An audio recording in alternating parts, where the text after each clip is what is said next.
you know that we were able to locate Dr. Risak's presentation, so we'll play that, and then we will have our panel. So as you can imagine, there were a lot of lessons that we learned in the Oncology Commission on the needs around educational infrastructure and investment. Just a few of my disclosures, none I believe are relevant to today's presentation. So you saw this slide from Professor Scott on the disparities in workforce across the world, and really, you know, huge needs for skilled professionals.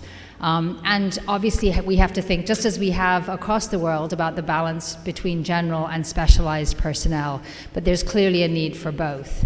In so much of healthcare, we have acknowledged the need for multidisciplinary teams, and as we think about increasing access to imaging and diagnosis, those multidisciplinary teams are critically important. We also identified the importance of teaching research methodology, especially the tools and techniques around clinical research, if we're indeed to create a learning environment. And then, you know, we had to be cognizant and recognize the importance of creating care pathways and protocols that are relevant to the local environment. One key lesson that came out was the importance of our medical physicists, and of course we know this, but as we think about setting up imaging and diagnostic infrastructure, their input is critical, and obviously there's a critical need to train and maintain that workforce.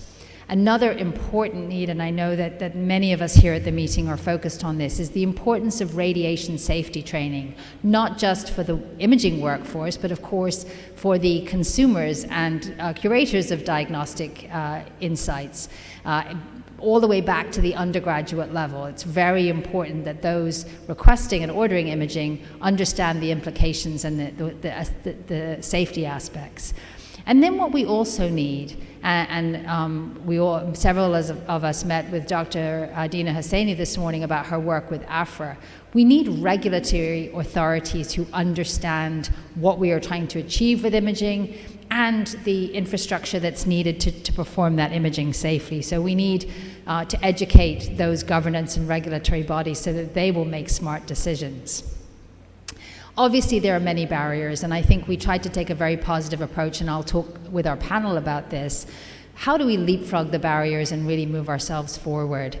I mentioned research, and it's critical that we not say we can't afford to do research or we don't have the capacity to do research, because it is only by embedding research that we will really create the kind of imaging infrastructure and access that we need. We've all learned, although it's wonderful to be here in person, we've all learned the value and the opportunities that we can gain through distance learning, virtual exchange programs, and even remote technical training. Obviously, artificial intelligence, and we'll talk about this in the panel, can be a catalyst to us developing more effective imaging infrastructure and diagnosis. And I think we have to hope, even as we in the US talk about bringing together radiology and pathology to achieve a more integrated approach to diagnostics, let's hope that perhaps in areas of the world where we're really capacity building for imaging and diagnostics, that we can avoid some of those traditional silos that have limited us. The power of community is something that we all acknowledge, and really this has to be a process that respects and engages local expertise. Partners like the WHO and the IAEA have been critical and will continue to be critical.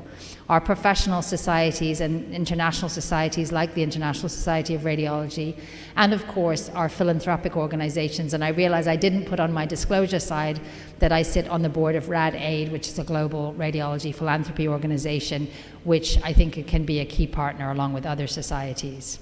But very importantly, we ended the Lancet Oncology Commission with targets. It's important to set targets, it's important to have metrics. And I think aligning nicely with Luis's closing slide, we set ourselves a target of an imaging innovation fund, or a cancer imaging diagnostics innovation fund. So really important to think about the next steps from this, and I think that you'll hear Dr. Risak in her presentation talk about some of those. So thank you very much, and I hope now we can load Dr. Risak's presentation.